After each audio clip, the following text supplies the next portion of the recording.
Hi, and welcome to Serenity in Leadership's series on leading responsibly with integrity and purpose. A series dedicated to conversations with people who are shining examples of this kind of leadership.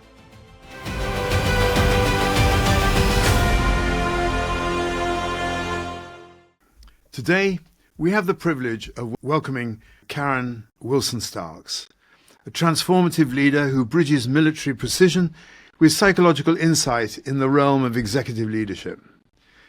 As president and CEO of Trans Leadership, she has spent over 3 decades guiding global organizations through strategic excellence and cultural transformation. Dr. Wilson-Starks brings a wealth of experience as a fellow of the American Psychological Association, former U.S. Army officer, and senior faculty member at the Center for Creative Leadership. Her expertise in developing high-performance executive teams has earned her the prestigious RHR International Excellence in Consultation Award, and she continues to share her insights through her book, Lead Yourself First, and various media platforms, including the Voice of Leadership podcast. So, Karen, welcome. I'm really looking forward to exploring with you the intersection of strategic leadership, organizational transformation, and mission-driven excellence. Thank you so much, Tom. It's really a delight to be here with you today. Thanks for inviting me. Well, it's a great pleasure, and I'm really looking forward to where we go with this exploration. So, can you start by telling us a bit about your background and the work that you do? For my background, let me start back in terms of the academic part of it. I'm actually a clinical psychologist by background and training, so I have a doctorate degree in clinical psychology. And in my early career years, I was first, as you already mentioned, active duty in the Army as an Army psychologist. So I was both a psychologist and a soldier. And then I spent a number of years in private practice doing traditional psychology kind of work. However, when I was in the Army, that's when I really had this bent for how could you apply the principles of psychology to business and to leadership. And so I first started out working with the Center for Creative Leadership, which is a premier training organization in leadership that's global.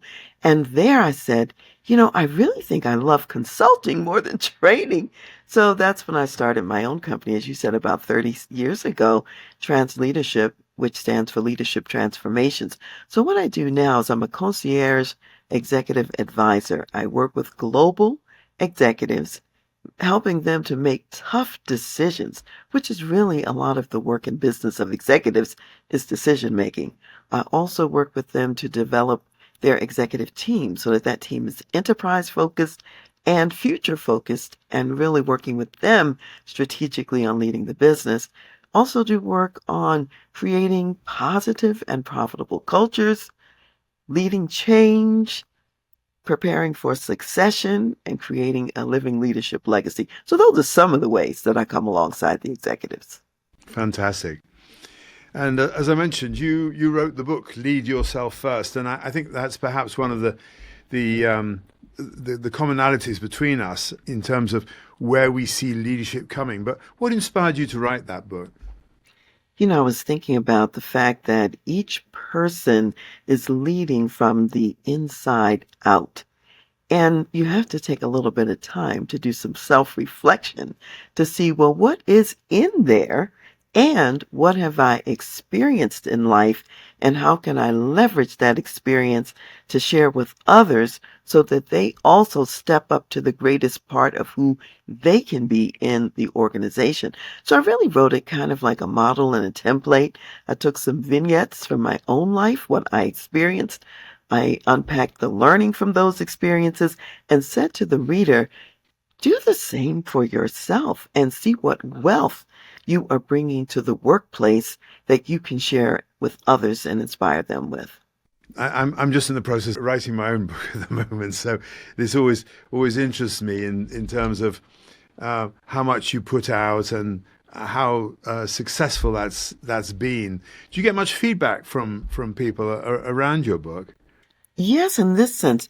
What's a surprise is I was not expecting the volume of feedback from younger people or people who are working with younger people, let's say college students or entry-level business people, because what they're finding is that that population, if you start early in building that foundation of who they are and how they can learn from their experiences and leverage that, people are interested. So there is actually an educator in Canada who wants to use the book and with her high school students in terms of developing a curriculum for them. And I actually did a webinar with a group of young leaders that one of my contacts contacted me to say, would you speak to us about your book and what it means for those at the beginning of their career? So that was a surprise in terms of that aspect. Many people say they love the fact that in the book there's place for you to write and to reflect and to mine your own experience. So that's what people really love. Well, I shall take that model. It just sort of makes so much sense, I think. One of the things Sorry, you go might on. consider that I didn't do is to perhaps do a workbook with your book, a companion Yeah. separate workbook, and then they can go even deeper on their reflection. Yes. I've had that advice actually from someone else. So I ought to, I guess, listen to that. People like to um, they like to participate in the process. yeah. Yeah. And I think for a lot of people, just writing things down makes so much more difference than just responding to something that they're reading. So let's move on now to self-awareness. I mean, which I guess is the underpinning of your both our books and leadership. So, what role do values play in leading oneself and others? Well, I think that values are related to what I would call your core beliefs. And those core beliefs and what's important to you, what you stand for, what's behind how you make decisions, what's behind the priorities that you have, the stands that you're willing to take, and the bottom line. So, in one sense, I would say values are like a compass, and they point you in the direction and give you a way to think about, well, how do I decide in a really tough situation? So I think that's how values are core to our person. And in terms of other people watching us, when they know what our values are, they can also better predict what we're likely to do and not do because of who we are by way of values. I think this is underpinning a lot of what one is trying to achieve by doing the work that you're suggesting. Can you explain the importance of understanding one's signature gifts and strengths in the context of leadership? Yes, I think this is really an important concept, Tom, because each person does have special and significant gifts. And if you look around and pay attention, they will inform you about where you can make your best contribution. They can inform you about what your purpose is, what you're here to do on the earth. And I'll just give a brief example from my own life. In childhood, I knew early when I was in the sixth grade, and that's as grammar school, the last level that of what we call, the elementary school, I knew I wanted to be a psychologist. And one of the reasons I knew that is I was already the family psychologist, the neighborhood psychologist. I was already a consultant. Even my parents would consult me in childhood to ask for my advice and counsel and wisdom on different subjects. So from the beginning, I could see that play out in my life. And each person can look and say, what's playing out in my life? What are some of the repetitive kinds of ways that I show up in the world and that people value me for? That gives you a window on the gifts, gives you a window on the strengths and the abilities. And then think about the kind of purpose that's come to your heart. What is it that you want to contribute? There's usually some alignment between those two if you take some time and really reflect on it. As you were speaking, I had that image of the Charlie Brown. Do you remember when he was sitting there with in the little stall? And I can't remember. He didn't say he was the psychologist is in, but I can't remember the heading. But I just imagine you sitting on the street, counselling your neighbours when you were a kid. Well, it's really funny because I think it was Charlie Brown's female colleague. I can't remember who, if it was Lucy or whatever. She Lucy, was wasn't kind of it? like the little. I might have been Lucy. I think she was the psychologist among them, if you will. And what I Yes. remember from childhood is I created a little newsletter that was called Dear Nerak, Nerak, which is Karen backwards, and people could submit questions about their lives, and I would write and give feedback. You were definitely setting yourself up. You were destined to do what you're doing. I think you talk about leaders running their own race. How can they do that amidst all the external pressures and expectations that are laid on them now? Well, I think that leaders have to continually go back to that compass and what's important because what's the challenge is to do something that may go against your values, that may go against your principles, or to do what you don't think is the right thing to do. And sometimes we have to make decisions to do what we believe is right in a situation or circumstance, even if we can't be sure of the outcome, even if it may be a challenge for us what the outcome is. So when you're a leader, you are willing to step out there and say, I know this is what the company needs. I know this is the right direction. I know this is how I need to do it. And you banish fear and do it anyway. Yeah, banish fear and do it anyway. What did they say? Feel the fear and do it anyway. Um, Exactly. I mean, it's interesting because I think the levels of fear and anxiety that we have today are perhaps greater than they have been for a considerable time. Uh, In one sense, it's easy for one to say that because, we've lived as long as we have.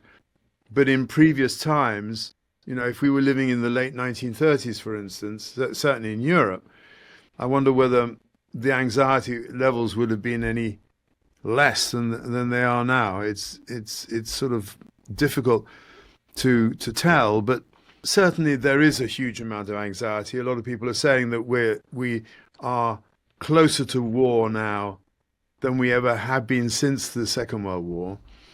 So during times of national and international crises, how can leaders remain proactive and find opportunities? Well, I think you have to remember, and I know this kind of an old saying that with every crisis, there is also an opportunity. And I think that so often people focus on the crisis part and they get paralyzed by focusing so hard on the crisis that they miss the opportunity. So what you have to remember is in the midst of the crisis, there's an opportunity. You have to expect it. You have to look for it and leverage it as you find it because in every crisis, there's a new need. There's a need to be fulfilled. And you have to think about what am I bringing to the table? How can I leverage that for what people need today? So, for example, if we think about the Great Depression that occurred, people were still, many people, not everyone, of course, but many people were successful during the Great Depression because they looked around and said, where can I provide a service that people require? Maybe it's simple food that doesn't cost much. Maybe it's clothing that's simply made and easy and inexpensive and easy to put on or whatever, but you look around and then you identify what you can do. So I think in companies today, you also have to ask that same question. Something has closed over here, a door may have closed. What else could we open? Or what else is opening? So you have to keep your eyes peeled for the opportunity and how can we step through it? Because I know being in my business for more than 30 years now, I've seen several crises. I saw 9/11 in the United States where the Twin Towers in New York were attacked. We were stopped from all travel at that time. My business is global. I was on the road 75% of the time flying from country to country. And it was like, okay, how do I get through this? And that was a time I decided to focus on a local segment of business that I had not pursued prior to that time and Mm. provide the services within my state. So you have to look up and say, if that's closed, what's open? What can I do? What can I create? Because in the pandemic, I decided to create a new service. And so I did that as well. So what I share with my clients is also what I have done and know works. Yeah, and it's a good example that you give there. So thank you. You've mentioned the importance of overcoming adversity. Can you share a personal story where you faced a significant challenge and how you navigated it? Yes, there are quite a few, by the way, because when you're in the military, there are lots of challenges you have to go through. However, this is a non-military example. This is one where I was working for another organization and we worked 6 days a week, and our schedules were not really within our own control, and your schedule could change at any minute. So you might think that this is a week where you have the weekend off, and all of a sudden your schedule could change, and now you have to work. And back in those days, my mother was very ill on the east coast of the United States, which is more than 1,500 miles from where I live. And my husband was on a military assignment in another state, which was a 10-hour drive from where I live. And he could not easily come to where I was. And I couldn't easily go to him by ground because of snow and all of these things. And I wanted to be able to plan to go to the East Coast to take care of my mother because my brother was taking care of her full time, and I wanted to go there and give him a respite every month. And I wanted to go to visit my husband, and it was impossible with that job that I had. So I had to make a tough choice. I thought about my values, and in the broad scheme of things, I knew for me it's God first, family second, and work third. And so I said, you know what? I have got to make this work. And it was not convenient for me at the time to think about resigning from that role, nor was it convenient for the organization that I worked for. However, I structured it and I said, look, I'm going to have to make a change here. I know it may take some time for you to replace me. And here's what I'm willing to do because I've got to go to the East Coast once a month. I've got to go to the next state once a month. And I said, I will cover 2 weeks during the month until you can replace me. And that was the commitment I had with the job anyway. And so they did not believe in having people who were not full-time staff to do this type of work, but they agreed to it. And they gave me an option that I didn't see coming. They said, you can do this for as long as you want to do it. And that was great because it gave me a cushion and buffer as I was starting my own consulting business and company. And it was a win-win. It was what I needed. And I was able to go once a month to those places. It gave the company what they needed so they wouldn't be high and dry at a difficult time. And they did ultimately replace me, but I was a fill-in and I was an on-call person, which they did not have that model. And now that model is in place in that organization. And what I was able to say when my mother died some years later, I was able to say that I had done all that I could do to support her. And the last word she said to me was how much she appreciated what a great daughter I had been. And that's Mm. because I followed my values, didn't know if I would have other work, be able to build the business, didn't know what would happen. But sometimes you have to just step out on faith in what you know is right. A lot of people, I think, today, the whole sense of being spiritual, having some greater being or power, it's sort of looked down upon, I think, in many ways. Certainly in this country, the number of people who now go to church, I mean, is just, it's very low. But I really get from you that this is a fundamental stanchion in the way that you live your life. How does that work with you and business, where, in a sense, so many organizations are almost overtly atheistic? How do you address that, and what's important to you around that? It's interesting you should say that about being overtly atheistic. That's true for businesses a lot of times, and even my professional association. Psychologists are notoriously known for not being particularly religious people, and sometimes there can be tension there. What I have found is that there's a real beauty in bringing multiple perspectives to the table. I have atheist colleagues who I absolutely love and adore, and they love and respect me, and we've known each other for 40 years or whatever, and we understand where each other's coming from. We still see the gifts, the strengths in each other. And so I think if you are willing to value people. And from my perspective, since I am a person of faith, I see each person as someone that God has created and who has inherent value. And I want to know the person and see the inherent value in them. And what I've discovered in the business context is some of my clients are Christian, for example, executives, and they're not proselytizing at work or preaching at work, but the very values and principles and ethics that they believe in and hold dearly because of their faith actually benefits the business, causes the business to be more profitable, and for people to respect them as leaders. So it's a both and, it's not an either or. We bring more of ourselves to work when we acknowledge the spiritual part of who we are, and there's strength, I would say, in what I would call a relationship with the divine. And that's different from just being religious and going to church. Now, I go to church and I believe in going to church. However, there are many who just have a relationship that's a church based relationship, but they don't have the personal relationship with God.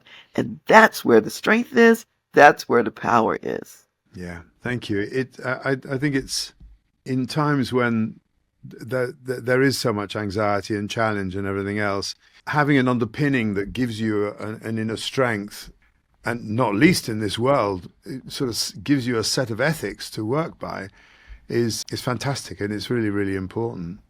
Yes, that's So, true, Tom. And I would say something else about it in this sense.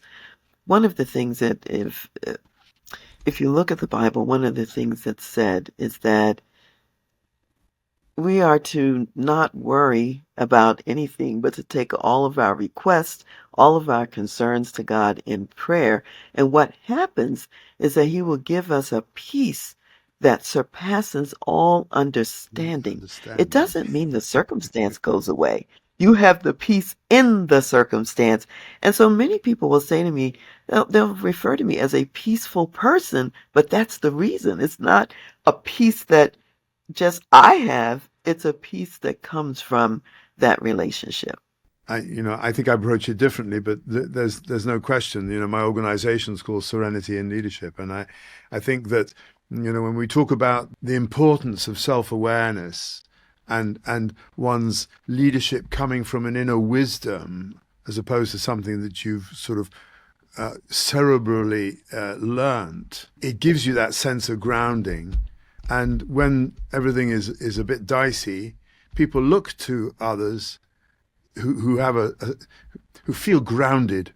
I think that you really bring that quality, and that's really important. It's a gift, Thank you, actually. Tom. And you're really right.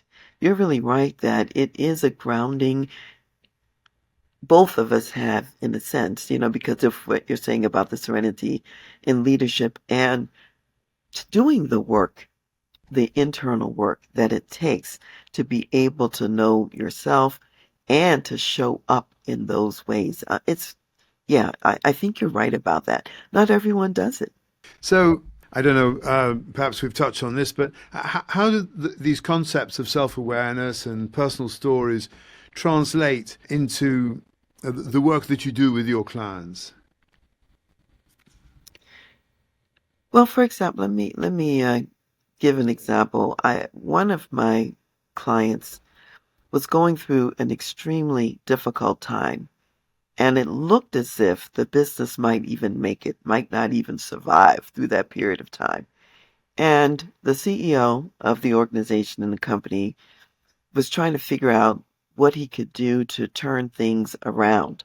And I said to him, and this is kind of interesting because there are times I feel as though I get a revelation about something, and even I might not fully understand the depth of the revelation, but I know it's true. And what I said to him is, I said, you know what?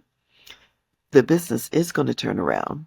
You are going to figure this out. You are going to come out on top of it. You're not going to have to close. And he was in total fear and paralyzed about the business closing and everything else. And we paused what we were doing, and I told him, I said, I'm going to be praying for you. And I prayed for him. He thought maybe in about, you know, 3 months or more, he might be able to come back. And one day, I remember being out of town, and he called. It was probably a month later, maybe, and things had turned around.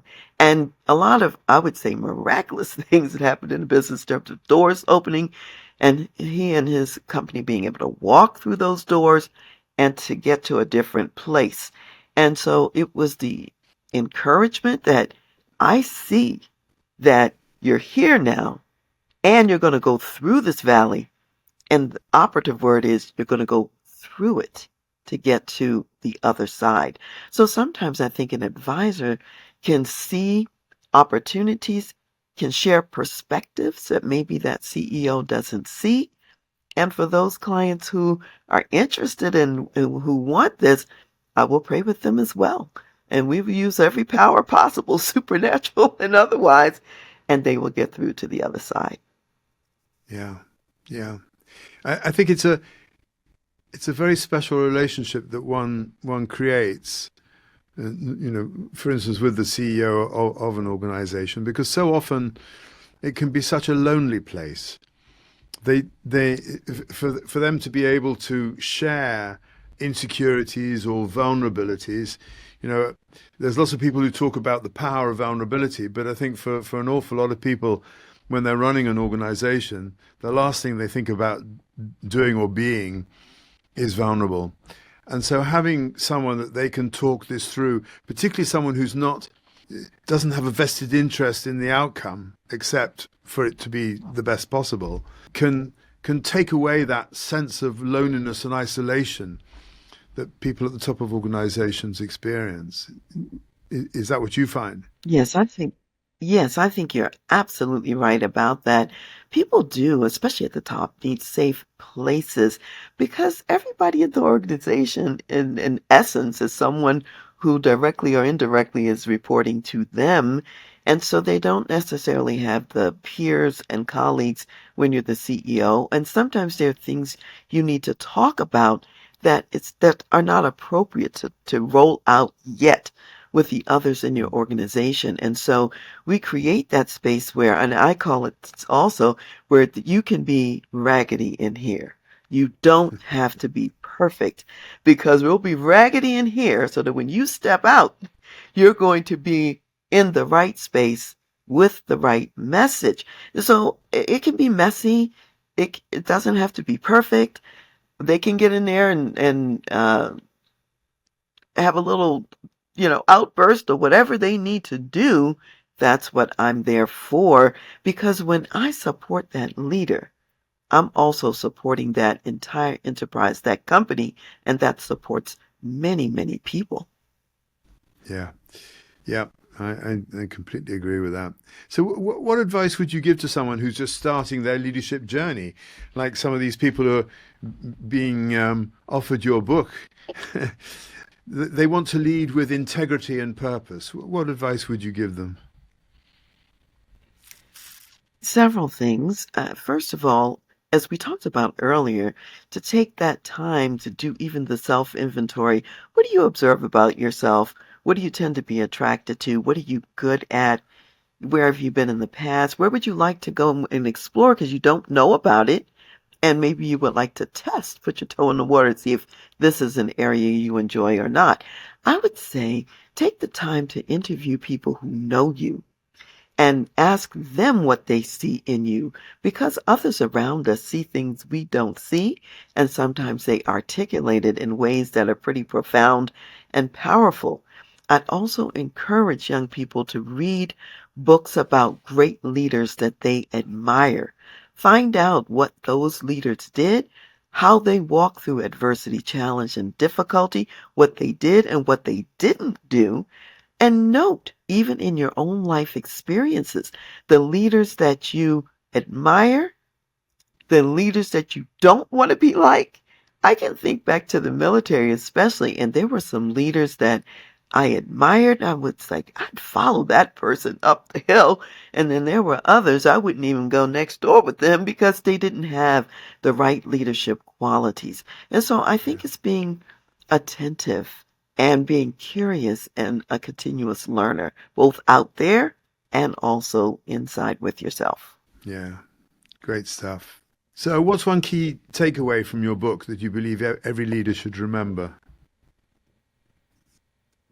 I sort of touched on this a little bit and I'll just articulate it in this way, and that is I call it remember that you are the instrument of your leadership. And you can think of instruments in many ways. One way I like to think of it is as a musical instrument.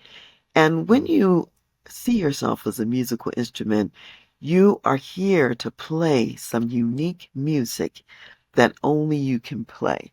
You are composing, whether it's a symphony, a jazz piece, a blues piece, gospel, rock, whatever it is, country and western.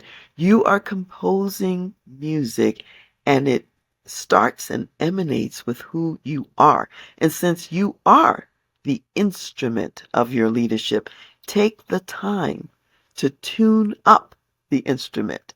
Take the time to practice on a regular basis so that when you come out, you are playing the best music you can play that relates to your signature strengths and gifts and adds also to the company and to the company's creative advantage and distinctive opportunity. In other words, remember, you are where you are for this time and for a purpose. May not be permanent.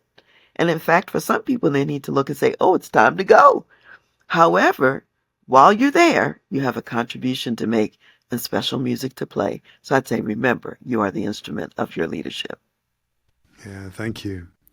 So, Karen, I love sort of speaking with you and hearing your wisdom. How can our listeners and viewers connect with you and learn more about your work? Well, certainly you mentioned earlier that I am the host of the podcast The Voice of Leadership, and they can go to their podcast channels and also and listen. It comes out every week, every Tuesday, different episodes. It's also on YouTube. You can go to my website, which is transleadership.com, which stands for Leadership Transformation, so leadership.com. You can reach me at Dr. Dr. Period Karen, Karen, at transleadership.com. In fact, I'd love to Fantastic. hear from anyone who's resonating with what we're talking about today. Well, I'll put those details in the note and so on. Karen, it's been great. Thank you so much for sharing of your wisdom and your thoughts. And I You are really so hope welcome. you Thank you get for some having me. feedback and so on. That's great. Yes, I hope so as well. May I say one more thing too, Thom? Please, please. I think this is important. You mentioned the turbulence in the world and the things that are going on. I'd like to remind people that reinvention is a part of life. So embrace it because as change happens all around us, we have to be agile, we have to be flexible. And although we're not changing the core of our values and who we are, we do sometimes show up in different places and practice our skills in different contexts and in different ways. And so rather than to say, oh no, change is happening, or to rail against it, I would encourage those who are listening to embrace change. It is an important part of life. Reinvention, embrace it. It's an opportunity. Yes, things are changing all the time. We're changing all the time. And clinging on to the old actually just can become a bruising and negative sort of journey. So better to go It forward. prevents us from being successful. It prevents us from being successful as we go forward because the old way doesn't work anymore. Hmm. Karen, thank you. Thank you, Thom.